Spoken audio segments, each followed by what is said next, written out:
네, 여러분 안녕하십니까. 밤늦은 시간인데 긴급 뉴스를 말씀드리지 않아서 마이크를 잡았습니다. 정말 나라가 어떻게 되려는 것인지요. 더불어민주당 대선 후보인 이재명 캠프에 죽음의 검은 망토가 펄럭이고 있습니다. 왜 이렇게 사람이 죽어 나가는지 모르겠습니다. 대장동 개발 사업의 핵심 인물로 지목되어 오던 성남 도계공 김문기 개발 1처장이 조금 전에 자기 사무실에서 숨진 채 발견이 됐습니다. 본인 스스로가 극단적인 선택을 했는지, 유서가 남아있는지, 유서의 내용은 뭔지 아직 밝혀지지 않은 황급한 시간에 긴급 뉴스가 타전되고 있습니다. 여러분 잘 아시는 것처럼 유한기 전 성남 도계공 개발사업본부장이 아파트 11층에서 뛰어내려서 극단적인 선택을 했던 것이 지난 10일, 오늘이 그리고 21일, 불과 열흘 만에 이 같은 일이 또다시 벌어지고 있습니다. 1차적인 경찰 조사에 따르면은 김문기 개발 1처장은 불과 지금 한두 시간 전인 오늘 오후 8시 30분쯤 성남시 분당구 성남도시개발공사 사무실에서 숨져 있는 채 발견이 됐습니다. 숨진 채 발견을 하게 된 경위는 지난번에 유한기 개발사업본부장 때와 비슷하게 진행이 되고 있습니다. 일단 가족들이 연락이 닿지 않는다면서 실종 신고를 했고, 실종 신고를 접수한 경찰이 여기저기 수색을 하던 끝에 사무실에서 숨져 있는 김문기 1처장을 발견을 하는 것입니다.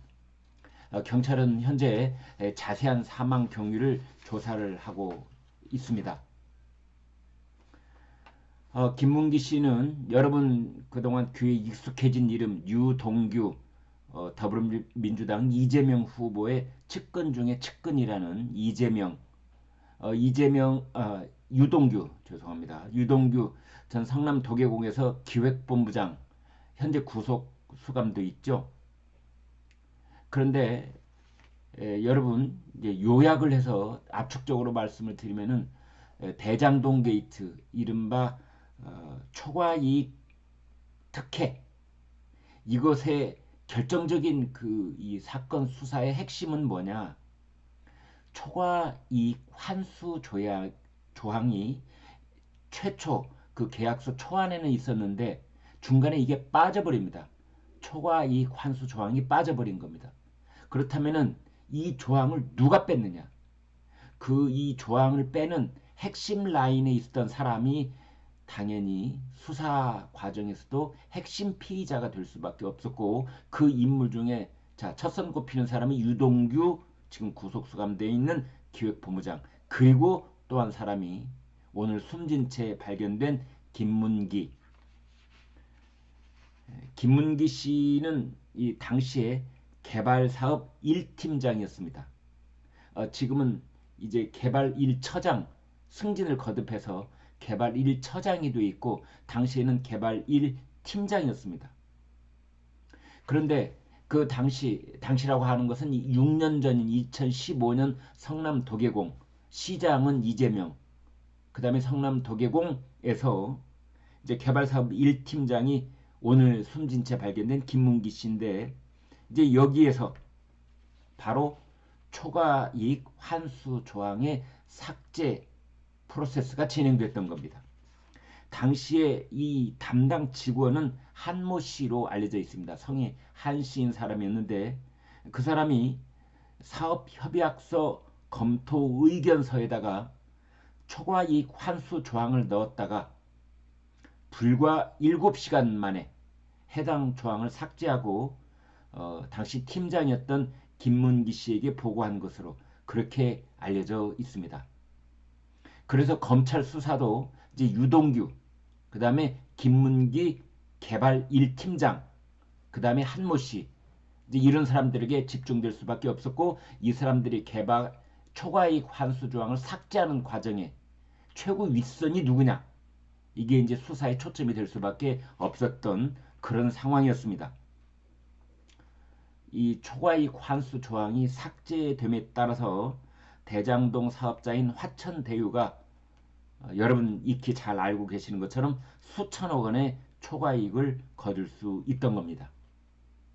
이 때문에 검찰, 경찰, 이 수사기관들은 김문기 씨를 상대로 해서 초과이익 환수 조항이 어떤 경위로 삭제되었는지 그 과정을 집중적으로 조사를 해오고 있었던 차였습니다.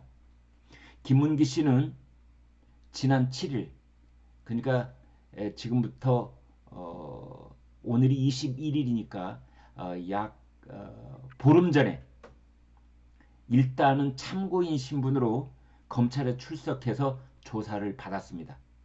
그때 검찰이 윗선이 누구였느냐, 어떤 윗선이 개발 초과이익 환수 조항을 삭제하라고 지시했었느냐, 이렇게 질문을 했었거든요. 기자들이 그렇게 질문을 했었습니다. 그때 김문기 씨는 이제 그런 건 없다 이렇게 부인을 했었는데 검찰 조사 과정에서는 어떤 진술을 했는지는 아직 구체적으로 알려져 있지 않습니다.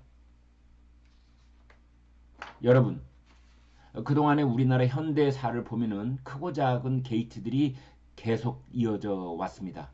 그리고 이런 비리 저런 비리, 뭐 권력형 비리도 있고 직권 남용의 비리도 있고 뭐 이런 굴곡진 사건들이 점철되어 왔습니다만 이렇게 짧은 시간 내에 두 사람이 스스로 목숨을 끊어야만 하는, 흔히 저희 시청자들께서 말씀해 주시는 자살당했다 라고 말해질 수 있는 그런 어느 극한 상황으로 내몰려 있는 그 이 행동의 아랫단계에 있었던 사람들이 잇따른 죽음, 이 잇따른 죽음 보신 적 있습니까? 저는 처음 보는 것 같습니다. 처음 보는 것 같습니다. 도대체 그 당시의 윗선, 그 당시에 그분의 뜻을 좇아서 그 일을 실천하기 위해서 그 밑에 있었던 팀장들, 그 다음에 실무자들, 어떤 압박 속에서 일을 진행했기에, 그리고 오늘날 그들이 이렇게 극단적인 선택을 하지 않을 수 없게 내몬 검은 손길의 정체는 도대체 무엇이길래, 그 검은 손길이 누굽니까? 왜 이 사람들은 스스로 극단적인 선택을 하지 않을 수밖에 없었는지, 그런 직접적인 협박 또는 가해, 압박, 이 검은 손길의 얼굴은 누구인지요? 일단 고인의 명복을 빌고 유가족들에게 심심한 위로의 말씀을 드리면서 동시에 도대체 이 일의 그 윗분이 지금까지 어떤 작동을 하고 있길래 어떻게 보면은 그 윗분의 지시를 받아서 아래서 움직일 수밖에 없었던 현장의 실무자들이 이렇게 한 명씩 맥없이 극단적인 선택을 해서 스스로 목숨을 끊는 일이 연이어 벌어지고 있는지, 이 죽음의 검은 망토가 지금 어떤 캠프 위에서 휘날리고 있는 것인지, 이 일은 언제 끝나는 것인지, 이 대장동 게이트 그 규모와 내부에서 사람들을 죽음의 사지로 내몰고 있는 검은 손길은 누구인지, 정말 분노의 생각도 들고 나라가 어디로 가는 것인지 참담한 생각도 들고, 그런 늦은 시각 여러분께 긴급 속보를 전해드렸습니다. 다시 한번 말씀드립니다. 성남 대장동 도시개발 초과이익 특혜 의혹을 사고 있는 그 검찰 수사를 받고 있던 당시 성남 도시개발공사 개발 1팀장이었던 김문기 현재 개발 1 처장이 오늘 저녁 8시 30분에 자신의 사무실에서 숨진 채 발견됐다는 긴급 속보를 말씀드렸습니다.